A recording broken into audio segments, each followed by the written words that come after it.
रहिए। आज का हमारा टॉपिक फिलिंग मटेरियल से रिलेटेड है। पेशेंट्स हमारे पास क्लिनिक पे रिपोर्ट होते हैं, प्रेजेंट होते हैं, तो उनका सबसे पहला सवाल ये होता है आप किस मटेरियल से या किस चीज़ से हमारे दांतों की फिलिंग करेंगे। तो इसके लिए बेसिकली जो हमारी दाढ़ें होती हैं, जो मोलर्स पिछले दांत होते हैं, उनके लिए हमें एक स्ट्रॉन्ग मटेरियल चाहिए होता है जिसकी कंप्रेसिव स्ट्रेंथ हाई हो, जो लोड बियर कर सके, जो हमारी दाढ़ों में, जो पिछले दांतों पे खाना खाते हुए जिसे मैस्टिकेटरी फोर्सेस करते हैं, जो लोड पड़ता है उसे वो बियर कर सके। अगर मटेरियल की स्ट्रेंथ कम होगी तो मैस्टिकेटरी लोड को बियर नहीं कर सकेगी। तो हमारा सबसे पुराना material more than 150 years old जो अभी तक यूज हो रहा है वो है सिल्वर अमलगम। उसमें दो चीज़ें होती हैं, एक सिल्वर अलाई और एक मरकरी। मरकरी लिक्विड होता है एट द रूम टेम्परेचर और सिल्वर अलाई पाउडर होता है। पाउडर को लिक्विड से मिक्स करता होता है, यानी सिल्वर अलाई और मरकरी को मिक्स करके क्या बनता है, अमलगम। ये इसकी हिस्ट्री बहुत पुरानी, मोर देन 150 ईयर, लेकिन अब ये इसकी फेजिंग आउट हो रही है पूरी दुनिया से इंटरनेशनली। कुछ मुल्कों में तो बैन भी हो चुका है, और ख़ास तौर पे प्रेगनेंसी में और लेस देन 50 ईयर्स ओल्ड, तो 15 साल से कम उम्र के बच्चे, उनमें ये यूज़ नहीं करना चाहिए। मेन इसमें क्या चीज़ है जिसकी वजह से इसका प्रॉब्लम होता है? सबसे बड़ा problem environmental, mercury toxicity. Mercury जो बेसिकली एक पॉइजन है, उसकी टॉक्सिसिटी एनवायरनमेंट में होती है, इस वजह से इसकी फेजिंग आउट स्टार्ट होगी। इसके अलावा भी कुछ इनहेरेंट प्रॉब्लम होते हैं अमलगम के अंदर। अमलगम बेसिकली एक ब्रिटल मटेरियल, जब आपने इसके लिए कैविटी बनानी है, टूथ को प्रिपेयर करना है, तो इसके लिए अगर एक पिन पॉइंट केरियस लीजन भी पड़ा हुआ है तो आपको पूरे दांत को ड्रिल करना पड़ता है। 2 मिलीमीटर की डेप्थ इसे चाहिए होती है अमलगम को। इसके अलावा इसमें सर्टन प्रॉब्लम आ जाते हैं, जैसे टाइम के साथ डिलेड एक्सपेंशन होती है, उससे दांतों में क्रैक आने का चांस होता है। एक इसकी बड़ी यूनिक प्रॉपर्टी क्रीप, तो क्रीप की वजह से टाइम के साथ दांतों के अंदर क्रैक आ जाते हैं। और कुछ लोग बड़ा खुश होते हैं कि हमारी फीलिंग अभी तक है, 10 साल हो गए, 15 साल हो गए, हमारी फीलिंग अभी तक है, लेकिन हमारा दांत टूट गया कि फीलिंग बड़ी अच्छी थी। वो ये नहीं समझते कि फीलिंग की ही वजह से उनका दांत जो है उसमें क्रैक आया था जब उनका दांत ब्रेक हुआ है। तो ये अमलगम के और भी कई प्रॉब्लम है, ब्रीफली मैं आपको मेन पॉइंट्स बता रहा हूँ। तो फिर इसके अलावा हमारे पास सेकंड ऑप्शन कौन सी होती है? अगर आपने डायरेक्ट फिलिंग मटेरियल्स के अंदर जाते हैं, अगर आपने अमलगम यूज़ नहीं करना, कई लोगों को एस्थेटिकली बुरा लगता है कि सिल्वर सा ब्लैक सा मुंह के अंदर क्या चीज़ आपने फिल कर दी। तो हमारे पास सेकंड मटेरियल आ जाता है कंपोजिट।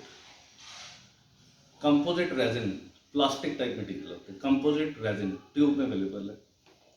इसमें एक एजेंट होता है, एक बॉन्डिंग एजेंट होता है, एक ये फ्लोएबल फॉर्म में अवेलेबल है। अब कंपोजिट दो फॉर्म में है, एक फ्लोएबल है और एक पैकेबल या कंडेंसेबल है। फ्लोएबल को एज अ लाइनर भी यूज़ कर सकते हैं। जब कंडेंसेबल के नीचे आप फ्लोएबल यूज़ करेंगे तो क्या कहेंगे उसे, इलास्टिक बॉन्डिंग होगी, ये एज अ स्ट्रेस ब्रेकर आपका काम करेगा। तो एस्थेटिकली भी अच्छा लगेगा क्योंकि टूथ कलर्ड मटेरियल है। जब आप इस कंपोजिट से फिलिंग करेंगे, जिसे आम जुबान में लोग लेज़र फिलिंग भी कहते हैं, तो बेसिकली हेलोजन लाइट होती है। हेलोजन इसकी क्योरिंग करती है। जब हम दांत के अंदर इस मटेरियल को प्लेस कर देते हैं तो ये सॉफ्ट फॉर्म में होता है, प्लास्टिक फॉर्म में, लेकिन कैविटी के अंदर ये हार्ड किस चीज़ से होता है, हेलोजन लाइट से। जब ब्लू लाइट इसके ऊपर पड़ती है तो ये मटेरियल आपका हार्ड हो जाता है कैविटी के अंदर। तो ये हमारे पास एक अच्छी ऑप्शन है।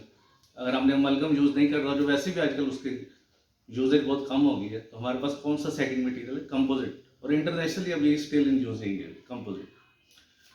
अब कुछ लोग ये भी सवाल करते हैं इसमें कौन सा अच्छा ब्रांड है या कौन सा यूज़ करना चाहिए। तो बेसिकली इसमें टेक्निक मैटर करती है, प्रोटोकॉल मैटर करता है कि आपने आइसोलेशन प्रॉपर की है, एचिंग का टाइम प्रॉपर दिया है। ओवर एचिंग भी नुकसानदेह है। नॉर्मली हम 15 सेकेंड की एचिंग करते हैं एनामल या डेंटिन। एनामल में आप थोड़ा सा ज़्यादा भी एच कर सकते हैं, लेकिन डेंटिन में 15 सेकेंड से ज़्यादा एचिंग नहीं करनी चाहिए।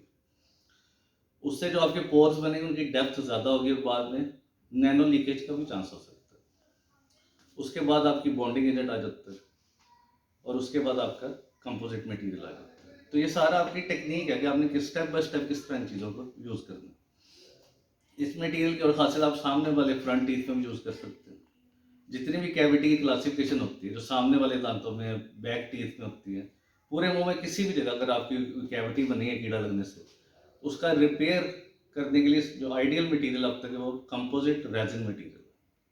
अब एक थर्ड मटेरियल भी आपको बताता है, जो एक ग्लास एनोमर सीमेंट, एक पाउडर और लिक्विड होता है। ये बच्चों के लिए अच्छे, इसकी खासियत केमिकली बाइंड कर जाता है टूथ के स्ट्रक्चर के साथ। ये बच्चों के दांत जो मिल्की टीथ होते हैं उनकी फिलिंग के लिए अच्छी चीज़ है। ग्लास एनोमर फिलिंग से आप क्लास 5 जो दांत की गर्दन नेक का एरिया है जो मसूड़े के साथ वाला होता है उससे आपको फिल करने के लिए इसके ग्लास एनोमर सीमेंट को यूज़ कर सकते हैं। इसका कई दफ़ा जड़ पे कीड़ा लगा होता है, दांत के ऊपर जो मसूड़ा पीछे हट जाता है उसकी जड़ एक्सपोज हो जाती है। जड़ वाले पोर्शन में जो कीड़ा लगा है उसमें हमें ऐसा मटेरियल चाहिए जो उससे केमिकली बाइंड हो जाए। उसके लिए हमें glass anomer cement material of choice है। इसमें भी अगली जनरेशन जैसे रेजिन मॉडिफाइड ग्लास एनोमर भी आप यूज़ कर सकते हैं। तो ये एक तो बच्चों के लिए यूज़ हो सकता है as a pit and fissure sealant भी, ग्लास एनोमर सीलेंट्स भी होते हैं। इसके अलावा रूट केरीज में यूज़ हो सकता है। इसके अलावा दांत की जो नेक का एरिया, सर्वाइकल एरिया में यूज़ हो सकता है। और क्लास 3 यानी सामने वाले दांतों के दरमियान वाले हिस्से में इसे as a filling material use कर सकते हैं। एज इंटरिम रिस्टोरेशन भी कर सकते हैं। इंटरिम होता है जिसे कच्ची फिलिंग जिसे कहते हैं, टेम्पररी फिलिंग। उसके और भी कोई नाम है, केरीज कंट्रोल्ड रिस्टोरेशन भी कहते हैं, इंटरिम रिस्टोरेशन भी कहते हैं, टेम्पररी फिलिंग मटेरियल भी कहते हैं। उसके लिए भी ये मटेरियल आइडियल है क्योंकि इसके अंदर फ्लोराइड भी लीच आउट होता है, फ्लोराइड रिलीज होता है, फ्लोराइड की रीचार्जिंग भी होती है। यानी इसके अंदर से फ्लोराइड निकल के आपके स्लाइवा जो मुंह में थूक होता है, स्लाइवा तो उसके अंदर जाता है और वहाँ से दोबारा उस फ्लोराइड का अपटेक मटेरियल के अंदर होता है। यानी पूरा एक साइकिल होता है जिसे कहते हैं फ्लोराइड रीचार्जिंग। ये भी इसका एक प्लस पॉइंट है। फ्लोराइड जब निकलेगा उससे क्या होगा कि कीड़ा लगने के अमल को वो रोकेगा और मजीद दांतों में कीड़ा नहीं लगने देगा। लेकिन इसके कुछ ड्रॉबैक भी हैं जिसकी वजह से ये स्ट्रेस बेरिंग एरिया में यूज नहीं होता। नंबर 1, इसकी कंप्रेसिव स्ट्रेंथ। जब हम खाना खाते हैं जो ऊपर से लोड पड़ता है वो इसकी कम होती है, यानी इसके ब्रेक होने के चांस ज़्यादा है। दूसरा, वाटर सॉल्युबिलिटी। जब हम इसकी फिलिंग करते हैं तो फर्स्ट 24 आवर यानी पहले दिन में चांस होता है कि मटेरियल सलाइवा जो मुंह में उसके अंदर डिजोल्व होने का चांस। इसके ऊपर कोई प्रोटेक्शन हमें देनी पड़ती है, जैसे वैसलीन दे सकते हैं, कोका बटर है या बॉन्डिंग एजेंट की लेयर एक अप्लाई कर देते हैं। इसकी प्रोटेक्शन बहुत ज़रूरी है।